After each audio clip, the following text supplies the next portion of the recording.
autor en especial le despertó a usted una gran influencia, por lo que veo, para poder escribir sobre las haciendas. Él, en su particular manera de ver la revolución, se fija en este sector como producción, como dijéramos, donde se logra gestar precisamente el símbolo del zapatismo. ¿Hay algo que nos pudiera hablar al respecto? Sí, este autor, así como Womack, como el propio Florescano, pertenecen ya a una corriente histórica que, bueno, muchos hemos estado retomando, que es el revisionismo. El revisionismo se da sobre todo a partir de la década de los años 80. En nuestro país, bueno, y no solo en nuestro país, sino a nivel mundial, es una especie de explosión de deseo de tratar de contar una verdadera historia cuando hay toda una historia de siglos detrás de esto. Es decir, bueno, ya nos contaste la historia de los héroes, pero ¿dónde estaba la gente común y corriente? Sobre todo se da en Europa, estudiando los grandes movimientos, las grandes guerras y sobre todo pues a los grandes personajes y héroes, las hazañas, y cuestionándolas. Entonces lo que hacen los revisionistas pues es cuestionar. En el caso de François Xavier Guerra, él lo que hace es cuestionar esos presupuestos que se habían dado de que la revolución había sido un movimiento de grandes caudillos. En primera parecía que como que todos iban hacia el mismo camino, que todos sabemos que bueno, terminaban matándose unos a los otros, no había un acuerdo.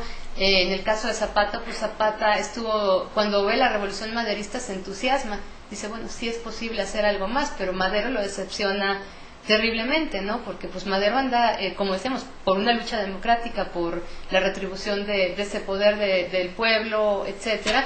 Pues Zapata, las condiciones que él tiene son muy diferentes. Con el que encuentra un poquito de más cercanía sería con Villa, a partir del pacto de Xochimilco y esa entrada triunfal tan famosa que se hace a la Ciudad de México.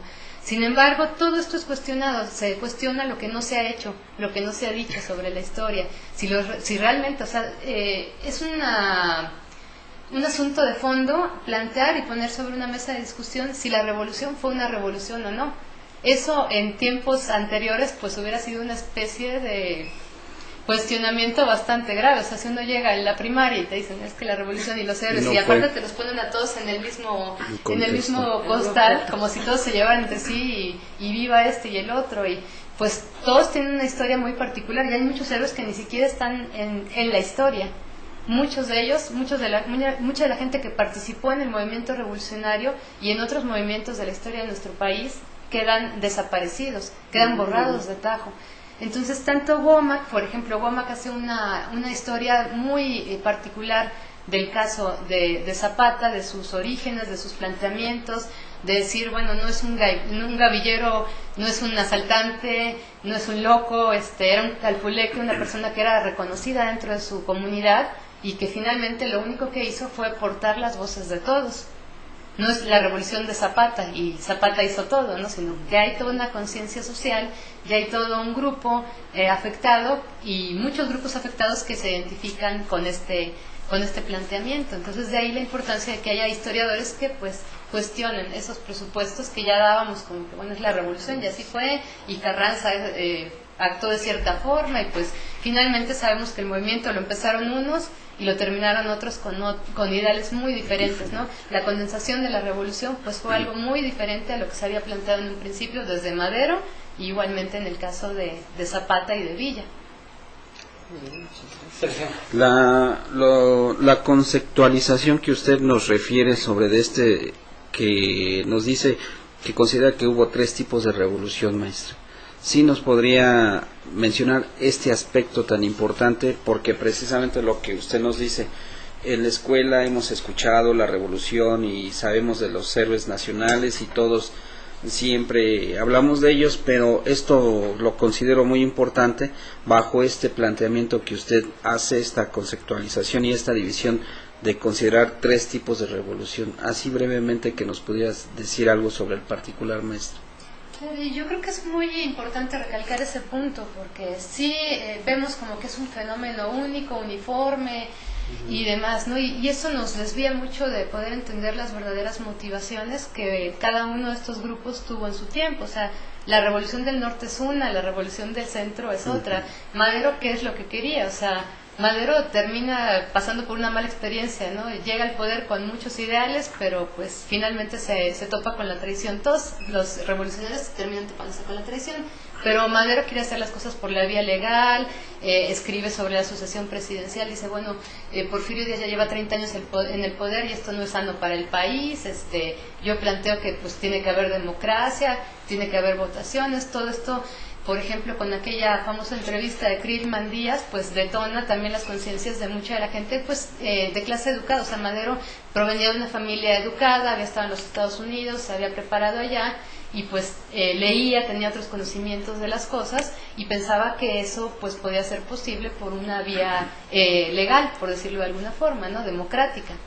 Pero en el caso de Carranza y de Obregón, pues es otra la situación. Ellos vienen del norte, incluso vienen de familias terratenientes, ¿y qué es lo que están buscando? O sea, es una pugna por el poder la que tienen con Díaz y una divergencia en cuanto a opiniones con cómo se debe de hacer la revolución. Finalmente, pues sabemos que la muerte de Zapata pues tiene mucho que ver con Carranza. O sea, Carranza andaba por otra vía y llega un momento en que Zapata se convierte pues en aquel puntito incómodo que está incidiendo y que está levantando como que un foquito ahí bastante persistente en esta zona muy localizada del país. Pero, ¿qué pasaba con esa revolución del sur? O sea, en ningún momento tal vez eso también es lo que se está discutiendo ahora, si realmente Zapata quería el poder, no lo quería. Él tenía un poder, ciertamente, pero era un poder de reconocimiento, un poder que se otorgaba, como comentábamos hace un momento, como calpuleque, que no se lo otorga a cualquiera dentro de la comunidad, sino a alguien que conoce de lo agrario, que tiene una familia y sobre todo que apela a un origen incluso étnico de una región. ¿Qué es calpuleque? Es como el jefe supremo dentro de un calpuli, que sería aquella propiedad de tierra, en este caso el pueblo. Entonces el representante del pueblo se convierte Zapata en ese momento en que él cumple cierta edad, tiene 30 años cuando él es nombrado calpuleque, pero esto es por la asamblea de hombres que, bueno, volviendo a esa situación de quienes votaban, hombres y mujeres, bueno, seguramente a él lo impulsaban mucho las mujeres, pero finalmente los que votaban en la asamblea eran los hombres y lo nombran. ¿Por qué? Pues porque ven en él ciertos dones, cierto liderazgo, ciertas capacidades que pues lo vuelven el representante de su comunidad. Que haya tenido más impacto, pues tal vez el mismo Zapata no lo sabía. O sea, él nace en Anenecuilco y dice, pues tengo que defender aquí, pues, sus padres crecieron vendiendo animales para la crianza. Él crece en una pobreza extrema. Cuando tiene 9 años, ve a su padre llorando por el despojo de las tierras por parte de las haciendas y dice, un día esto va a volver a ser nuestro. Digo, parece una parte así como muy romántica de la historia, pero pues sí nos lleva a ver el vivir en carne propia esa situación, pues también incide en su manera de pensar, ¿no? Su hermano, Eufemio, pues es muerto, él siempre compartió los ideales, pero era como el que los centraba, el que decía por aquí, vamos a hacer las cosas bien.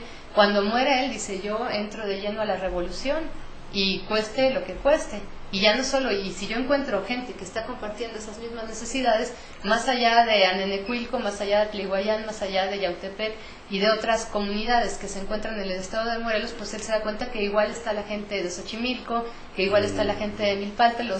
El pacto de Ayala ratificado en San Pablo Toptepec, en Milpalta.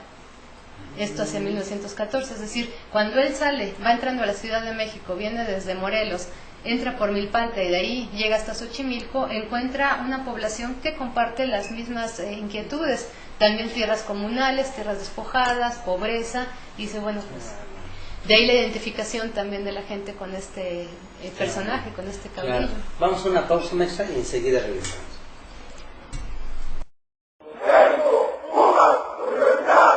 Regresamos.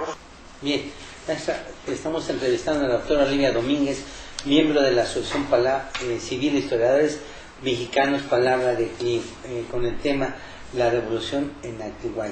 Maestra, nos falta otro tema del mismo que le estaba preguntando a nuestro Sergio, para votarlo y pasar con algo que quieren aquí preguntarles. ¿Sí? Adelante, maestra, por favor.